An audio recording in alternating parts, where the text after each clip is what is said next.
Okay, so here is something really interesting that happened today that I'm super, super excited.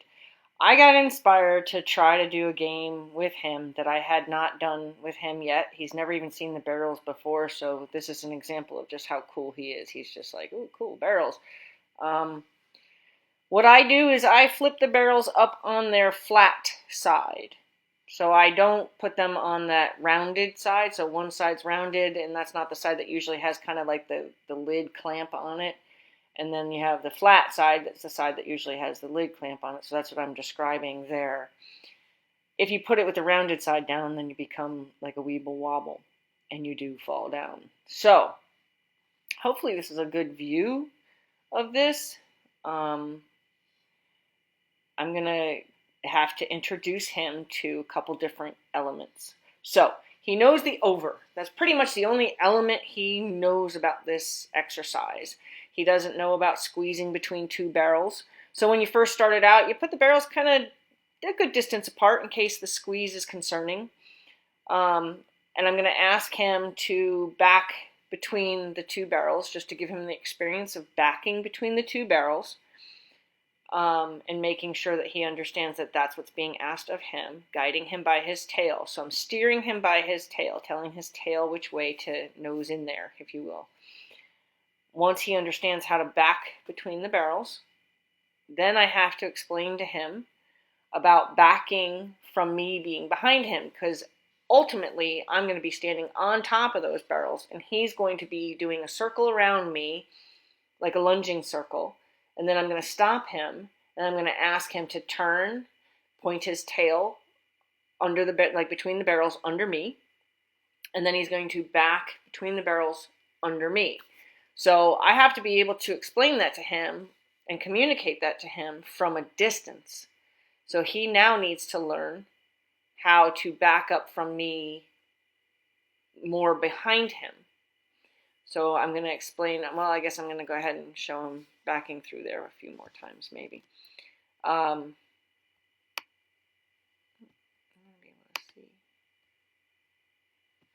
Sorry. I lost all my audio, so I'm just trying to catch up by narrating. Okay, so now I'm going to show him from further behind him what I want him to do. So this is also going to help him from when I'm riding him, learning the backup cue from the saddle position. Okay, I'm going to give him a little bit tighter of a squeeze, because eventually I need them close enough that I can put one foot on each. So he has to figure out how to squeeze between those. So I'm going to go ahead and show him again to back up between those, feel them, bump into them, whatever. Navigate from the bump. I want him to be able to bump into one and then realize, oh no, I'm too close to that one. I better change my position a little bit. So here I'm just giving him a break, letting him kind of digest what I've done. I'm going to go ahead and step on one barrel and see if I can't communicate to him from there. I don't think I make him go in a circle. And I'm just going to ask him to over as if I'm on the mounting block. He understands that. But I'm going to over guide his face away. So I'm going to try to get his face to turn more towards the camera, I guess, than where he would normally have his face pointed. And that'll help him understand how much of his tail needs to move. And then once his tail is positioned properly, I'm going to go ahead and start my backup cue, which is about 2 seconds now. I should start to ask him to back up. And then I'm going to do that as, yep, there's that first bump. He bumped into the barrel and was able to navigate himself more clear of the barrel. Good.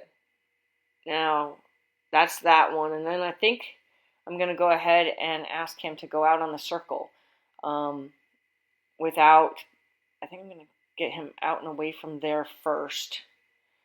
And then I'm going to go ahead and get back up there. And I'm going to ask him to do a lunging circle and come in from a lunging circle. The reason I didn't stay up on the barrel and then try to send him out this time was because I needed him to understand that all that coming over is still something that means something to you in another concept, like when I'm on the mounting block. So now I'm probably going to tell him to go out on that circle. I'm going to ask him to do it this way one more time. Sorry, I'm watching it with you. Okay. So I'm not going to tell him to go out on the circle yet. I'm just going to have him do it this way one more time. Again, I have to get his nose away. There.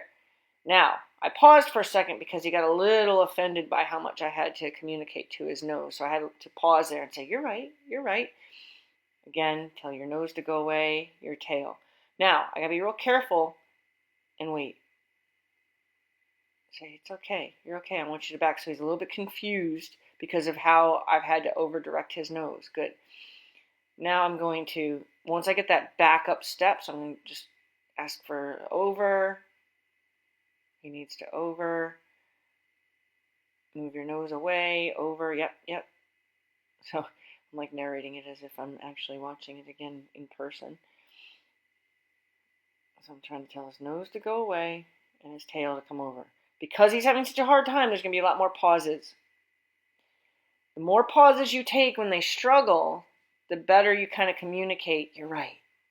So this pause is just to say, you're right, you're on the right page. Now I'm going to gently ask for a backup, and I'm probably only going to look for one backup step, which is that front foot, and then I'm going to pause again.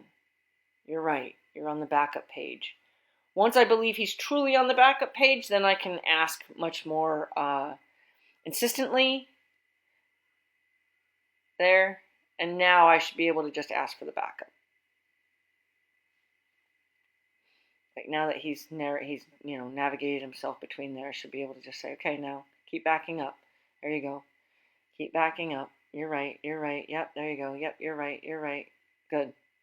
And that's kind of how I would narrate to him as well. Like, you're right. You're right. Good. Good. Good. Like, I say good and yes a lot for my horses so that they know for sure. And I needed him to back clear out of there because once I'm standing on those barrels, if he were to stop with his head just still between the barrels, that would mean he'd stop with his head under me still. And then I run the risk of him flipping his head up, knocking me over, panicking, having a complete meltdown. We don't want any of that. So I'm telling him how great he is. And then I'm going to say, how about you try going out on the circle from here? Good job. Right? I'm going to have him go all the way around. I want him to kind of get a little cadence to his step. Like here, he's like, now. And I was like, no, keep going, keep going. Nope, nope, nope, nope. Keep going, keep going, keep going. Now you have to be real careful not to make him wrong for that effort. So now in a second, he should get kind of a cadence to his step. 1, 2, there we go. A little confidence movement. Now I'm going to say, hey, I need you to stop right there. Good. I need you to bring your tail over. Wait, get your head the other way. Head, head, head. Good. Tail. Yep, yep, yep. Good. And back. Back. Okay. So now I was like, wow, he did that so well. Like that was like he's been doing it, and I need him to understand he needs to keep going all the way through those barrels. He can't stop with his head between the barrels. I'm so impressed with him that I can't believe that he did it that well. Having never done this before, never seen this before, I can't believe he did it that well. I'm like, I wonder. And that's why I moved the barrels closer. It's going to make it a tighter squeeze for him, but it's also going to make it close enough for me to actually straddle both barrels. Once I can straddle both barrels, I'm going to give this a try. And I don't know if I've ever, certainly not in this kind of time frame, I might have done a barrel game to its completion in one session. I don't think that's something I haven't managed to do, but I've never done it this quickly. Ritz, I think, took 13 minutes. I don't know how long this piece of the video is, but Ritz took 13 minutes to learn how to do it at Liberty. So he had to do it online first. But he also knew all this other stuff. He knew how to circle from me above. He knew how to back up. He knew how to do all that thing from all the different angles. So Dewey's learning every element of this right now. And I kept mentioning, like, did I mention he's only 18 months old? So now I'm telling him, hey, there you go. Now, go ahead, get a little cadence to your step. Good, there's a little confidence there in the way he's walking. He's like, okay. Yep, I don't know if I send him completely around again because he was confused. No, I do ask him. I say, okay, come on, you can try. Good. Now, he's 18 months old, mind you, so he's never seen me in a saddle position. He's never seen me in a above him, straddling him position. This is a huge risk I'm taking, that he's never seen this before, right? But I'm like, come on, we can do this. Now watch, this is so awesome. He's so cool. He's such a good little horse.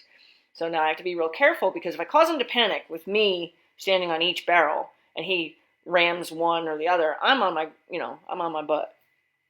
So this is a more like, you can do this, kind of patient and, I just love that he's such a good little boy. Watch him. Telling him, yep, you're right, you're right. Now remember, me being about to be like sitting on him without actually putting weight on him is the first time he's ever going to experience that. I'm just offering him as much encouragement as I possibly can, and then I'm going to say, okay, you got this. You got this. Back. That pause was to say, yep, that backup step was the right thought. And then watch, he'll get to where he's like, oh yeah, I know that. Ready? This is just to encourage him, like, it's okay, me back here is nothing to be concerned about. It's going to be fine. Good job. And then I tell him, all right, let's try this. This is probably not the narration you actually want for this video, but I'm just so proud of this little horse. He's such a cool little horse. So smart. And this is important. Like, don't get impatient, right? Like right now, you would probably like think I should be like, come on, do it, right? But no, I'm like giving him these pauses. I'm being a cheerleader for him. I'm letting him know that, yes, you are right. These are good decisions here. And yes, you are going to go under me. What a good guy. And I'm going to help him, navigate his head. Oh, I'm like in my glory. I'm like, woohoo! What an awesome little horse. Oh my gosh, I can't believe how awesome he is. Such a good boy.